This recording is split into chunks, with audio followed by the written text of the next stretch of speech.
अपनी एक वृंदावन का एक भक्त था, उसको सब अलवेला कहते थे वृंदावन में, उसको नाम ही पड़ गया था अलवेला। तो बंधु वो रोज बिहारी जी का दर्शन करने जाता था अपने सब मित्र मंडली के साथ में, वृंदावन में रहता था। बिहारी जी का दर्शन करने के लिए नित्य जाता तो सारे उसके सखा दर्शन करते। सखा मतलब सब भजनानंदी थे, अलग अलग कुटियाओं से सब एक जगह मिलते और फिर बिहारी जी का दर्शन करने जाते। बहुत वर्षों तक बिहारी जी ने उसको दर्शन दिया, लेकिन एक दिन एक अचंबा हुआ। जैसे ही बिहारी जी का दर्शन करने के लिए गया तो बिहारी जी में बार बार पर्दा आता है, तो पर्दा आया हुआ था, दर्शन करने के लिए सब खड़े थे। जैसे ही पर्दा हटा सब कहने लगे श्री वृंदावन बिहारी लाल की। उसके संग जो बाकी के भजनानंदी संत थे वे भी सब कहने लगे वृंदावन बिहारी लाल की जय, लेकिन उसने नहीं कहा।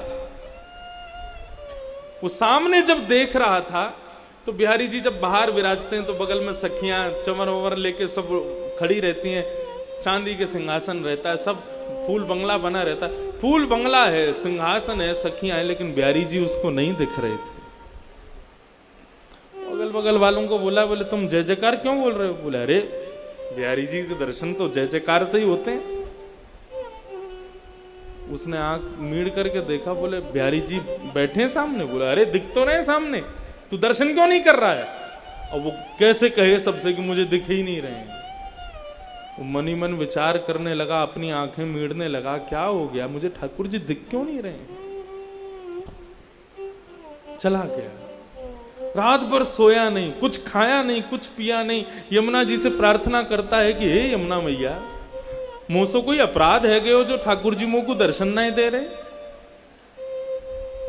किसी से कह भी नहीं सकता, क्योंकि यदि किसी से जाकर के कहा तो सब लोग मेरा आश्चर्य करेंगे, लोग मेरी बात बनाएंगे, पूरे वृंदावन में हल्ला मच जाएगा।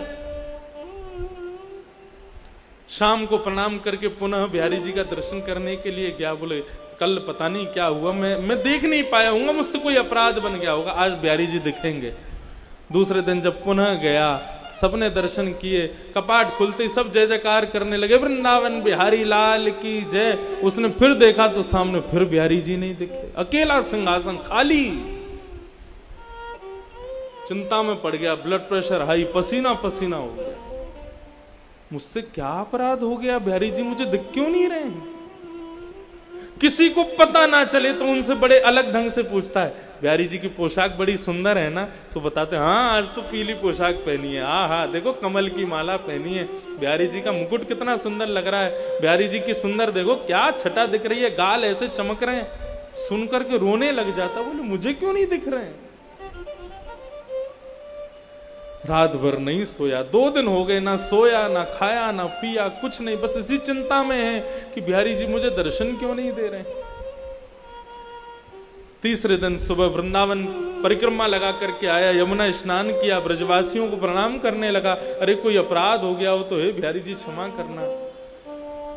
अपनी दोनों उंगलियों को मीड़ करके आज एक बार अपने ऊपर विश्वास करके तीसरा प्रयास करता है, आज यदि बिहारी जी दिख गए तो ठीक, नहीं तो प्राणों का त्याग कर दूंगा। जैसे ही मंदिर में प्रवेश किया, कपाट खुले, सबको बिहारी जी दिखे, उसको नहीं दिखे। तत्क्षण निकल गया। यमुना जल में अपने प्राणों का परित्याग करने का मन बना लिया। बोले जिस देह को बिहारी जी नहीं दिख रहे, उस देह को जीवित रख के क्या फायदा? जिस देह से, जिन कानों से कथा नहीं सुन सकते, जिन आंखों से दर्शन नहीं कर सकते, जिन नाक से ठाकुर जी के चरणों की सुंदर सुगंधी नहीं ले सकते, जिस जीव से ठाकुर जी का प्रसाद नहीं पा सकते, जिन पैरों से प्रदक्षिणा नहीं कर सकते, उस देह का मतलब क्या है रहने का?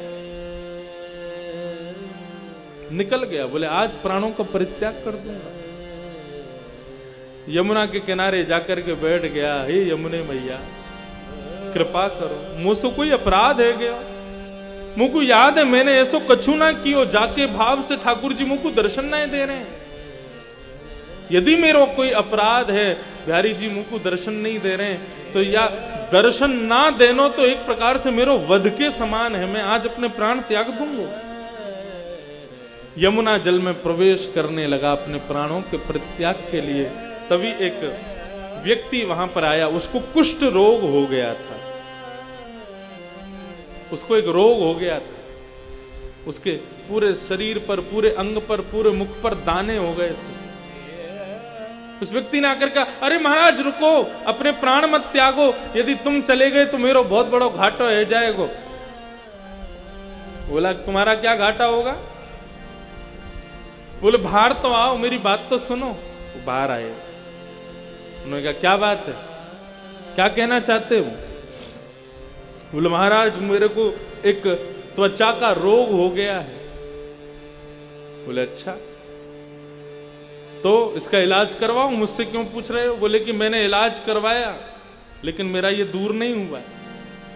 मैं वृंदावन आकर के रहने लगा, तभी एक संत ने मुझसे कहा कि भैया यदि तुमको अपना कुष्ठ रोग दूर करना है तो मैंने स्वप्न में तुमको देखा था, और स्वप्न में बिहारी जी ने मुझे प्रेरणा दी कि यदि मेरा भक्त अलबेला इसको कह दे, इसकी गुहार मुझसे लगा दे कि हे बिहारी जी इसका कुष्ठ रोग ठीक कर दो, तो ये ठीक हो जाएगा। अलबेला बोला ये कौन सी विचित्र बात बता रहे हो, तुमको रोग हुआ और मैं बिहारी जी से कहूं कि इसका रोग दूर कर दे, और बिहारी जी तुम्हारा रोग दूर कर देंगे? जो मुझे दर्शन नहीं दे रहे वो मेरी बात से तुम्हारा रोग कैसे दूर कर देंगे? बोले आपका क्या लग जाएगा, आपको केवल इतना ही तो कहना है बिहारी जी इसको ठीक कर दो, मैं ठीक हो जाऊंगा तो सब ठीक हो जाएगा, आप फिर जो चाहो वो कर लेना, इतना कहना ही तो है। उसने कहा ठीक है, तुम्हारी बात मान जाए तो बढ़िया है, मुझे तो दर्शन हो नहीं रहे बिहारी जी के। हे बिहारी जी मेरे से तो कोई अपराध हो गया, मुझे तो दर्शन दे नहीं रहे हो, लेकिन इस भक्त का भाव है यदि मैं कह दूंगा तो ये ठीक हो जाएगा, इसलिए मैं प्रणाम करके कहना चाहता हूं इस भक्त का कुष्ठ रोग ठीक कर दो। जैसे उन्होंने कहा इसका कुष्ठ रोग ठीक कर दो, उसके अंग के सारे रोग दूर होने लगे, एक एक करके उसका समस्त जो जितना भी उसके अंग पर जो भी पीड़ा थी सब दूर हो गई। भक्त देख करके आश्चर्य करने लगा, मेरे को दर्शन नहीं दे रहे, 3 दिन से मुझे दर्शन जिनका नहीं हो रहा वो मेरे एक बार कहने पर तुम्हारे रोग को दूर कर रहे हैं, मुझे समझ नहीं आ रहा ये हो क्या रहा है। इतने में सामने सांवरे सलोने श्री बिहारी जी महाराज प्रकट हो गए, प्रकट होकर के उसको दर्शन दे दिया। पहले तो दर्शन करके आनंदित हो गया, खूब रोया, बोले प्रभु मुझसे कोई अपराध हो गया जो मुझे दर्शन नहीं दिया, और ये सब क्या लीला है आपकी, मुझे एक बार बताओ, विस्तार से वर्णन करो, ये सब क्या हुआ है।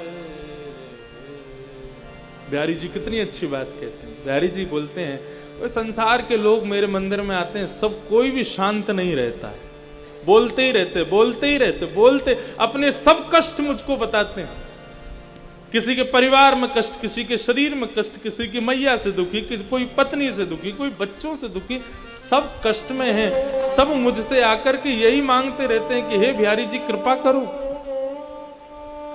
लेकिन आज तक तूने मुझसे आकर के कुछ नहीं कहा, तू सदा सर्वदा शांत रहा, तूने आज तक मुझसे कुछ नहीं मांगा, एक शब्द नहीं मांगा। तू जब भी मंदिर में आता है शांत भाव से खड़ा रहता है, मेरा दर्शन करके चला जाता है, कभी मुझसे कुछ मांगता नहीं। तू लोगों के मांगने से मेरे अंदर ऐसा भाव प्रकट हो गया, मैं केवल देना ही जानता हूं, उसके अलावा मेरे पास कुछ नहीं है। लेकिन अलवेला मेरे से आकर के कभी कुछ नहीं मांगता है, तो जो मुझसे कुछ नहीं मांगता ऐसे व्यक्ति को मैं दर्शन कैसे दूं?